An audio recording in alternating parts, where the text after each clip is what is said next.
All right. As far as injuries go, Demarcus Robinson really is the only one that won't practice today. He's sick. Getting better, but sick. And then we look forward to the challenge of playing the 49ers. What a great atmosphere it will be, and great spot in Miami. Kyle Shanahan has done a phenomenal job with that football team. And, again, we look forward to that challenge of playing him and his coordinators and players. They've got a great bunch there. So with that, I'll turn it over to you guys. Coach, we really cherish your time with us, but with all the extra media and everything that goes on, how much of a distraction is that? How much does that complicate your preparation? So remember, we've really kept it where we've got a tight itinerary, and we're sticking to that. And Ted's done a good job of kind of keeping the media part organized, and we're there to play, but we're also there. It's a Super Bowl, and we understand everybody's got their jobs doing. People are interested, so we understand that. Does it allow you, is it like a full bye week, right? You know the word on you after the bye week, and what an advantage that is. Does it give you a full bye week, or does it eat up half that, 3/4 of that? Yeah, for the coaches, it's not bad. Next week, there's a few more distractions, but this week you get yourself right and get the game plan ready and get ready to go. So, and then when you get down there, you're able to kind of go back through and review and finalize things and make sure everything's the way you want it.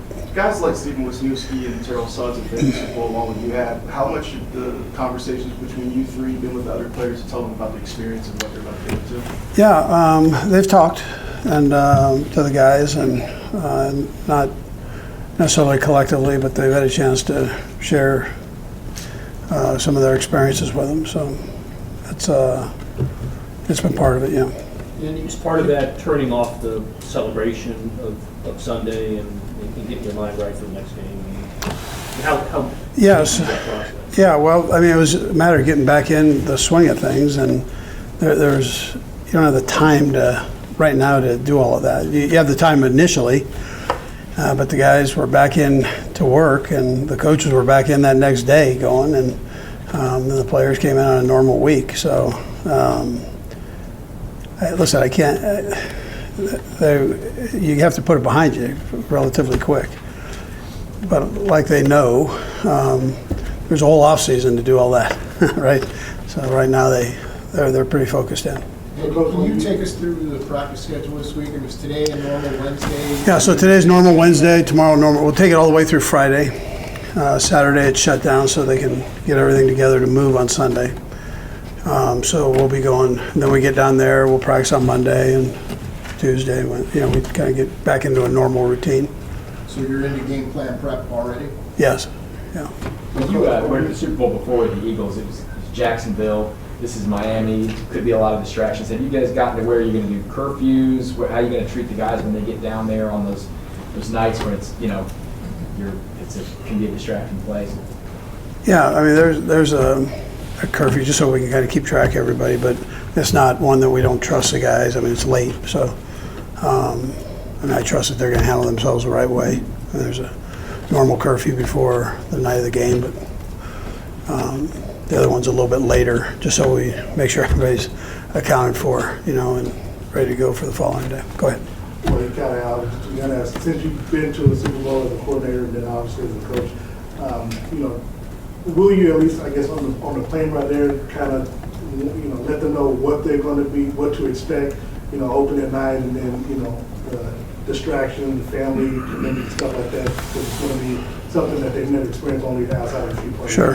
Yeah, we've addressed all that. We've got a great bunch of people that work for us here, and they're so organized. Starting with Mark. I mean, Mark Donovan doesn't get near enough credit for all that he does and keeping us all together. So, but he's got it really well organized. He also has been there, so he knows a little bit of the chaos that goes on once you get there. But it's well, they've done a nice job. Mitch Reynolds has been very involved with it, and he's done a nice job with it. So and we've talked to the team. They know, the whole deal. They've had it laid out to them. So. Andy, along those lines, how do you think your past experiences benefit you, in your own perspective coming into this, having been to the Super Bowls before in the past? Yeah, I don't think it can hurt. So I have been there and been through it, and I know the fact that there are things that go on down there. I mean, there's just a lot of events and a lot of media responsibility. So we've got to just make sure we stay on top of that, and and we keep it organized. And Ted does a phenomenal job with that. So. Then we go. But I try to keep everything cut and dry, and guys know where they're going, where they're at, what they have to do, and I'm not just keeping them busy to keep them busy. I trust that they're men and they'll handle it the right way.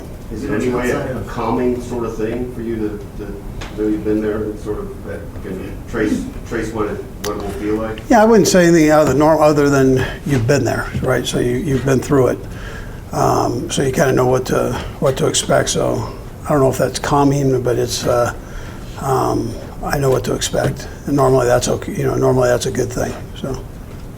Coach, thinking of 49ers, what's your main concern if you come in?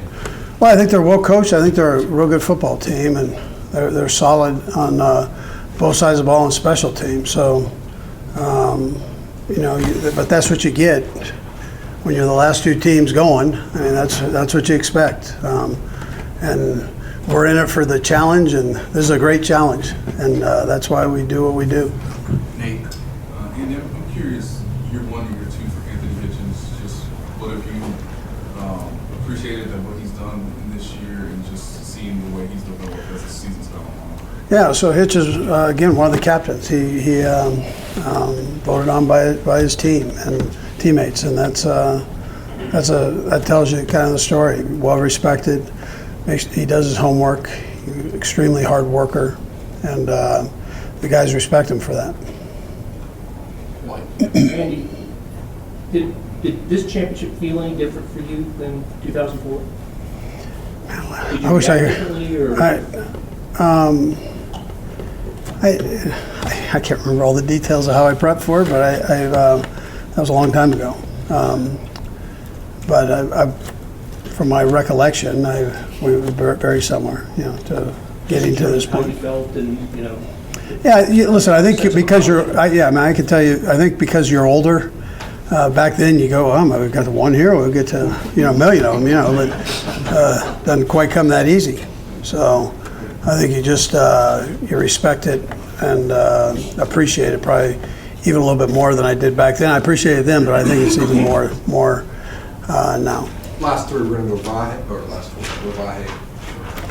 Andy, just because you happen to be playing in San Francisco, I wonder if your mind has flashed back at all to your coaching roots, San Francisco stage, and how much part of your career that you feel like that represented? It was really the start. Yeah, no, it was great. I'd stayed on at BYU for a couple of years, and then went to San Francisco State, worked for Vic Rowan, who was an older coach, very, very well respected in the country, head of the College Football Coaches Association, and he was a great teacher of coaches and players, tremendous amount of experience, and so it was a great learning ground for me, and personally as a coach, and he gave me an opportunity to work, which I appreciated. And a program that size, obviously you're doing many things. I remember all the fundraising sorts of things, but does that give you a kind of underpinning to do bigger things later? Yeah, I mean, I've come a long way from selling hot dogs to Alan gives me a couple after the game, so I'm doing good. I don't have to pay for them. But yeah, no, it was a Division II non-scholarship program. So a great conference. That Northern California Athletic Conference was a great conference, and put out a lot of coaches, a lot of players, and great experience. So, it gave you that respect factor to where you are now, and you appreciate it. You don't take it for granted. And for being here, you feel very privileged to be in this position. Coach, you faced a couple of teams in the playoffs already that had success running the ball against you. And you were much more successful this time around. This is another team that obviously runs the ball really well, but are we seeing the evolution with the rules, how good players are, your receivers, Patrick Mahomes, but quarterbacks and receivers around? And, you know, the old adage, you got to run to win, just isn't the reality of the game anymore. You know what? I want to believe that, but I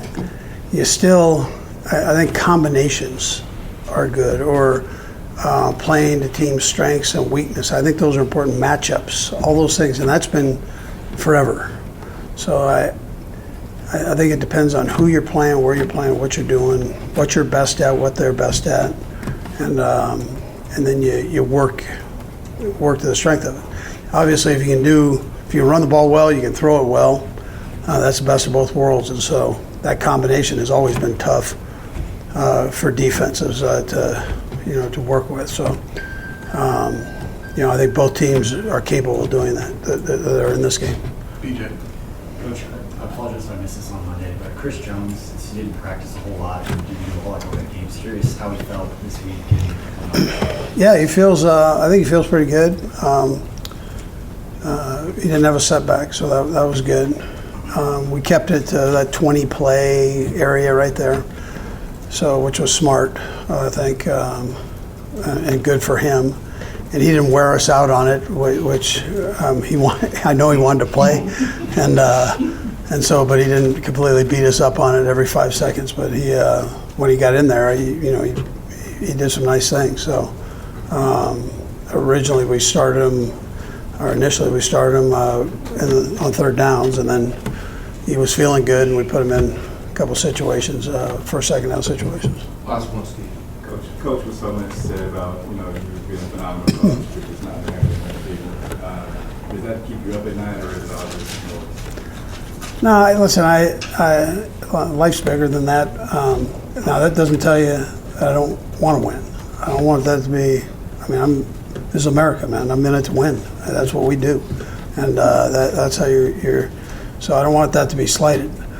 But I also understand, I have a perspective of life. Maybe it's my age now, but that doesn't mean I'm not going to, work hard and coach hard, do all those things, and I'm in swinging. So the best of my ability. But I'm not going to tell you that there aren't other things in life. I understand that too. All right, thank you. Good.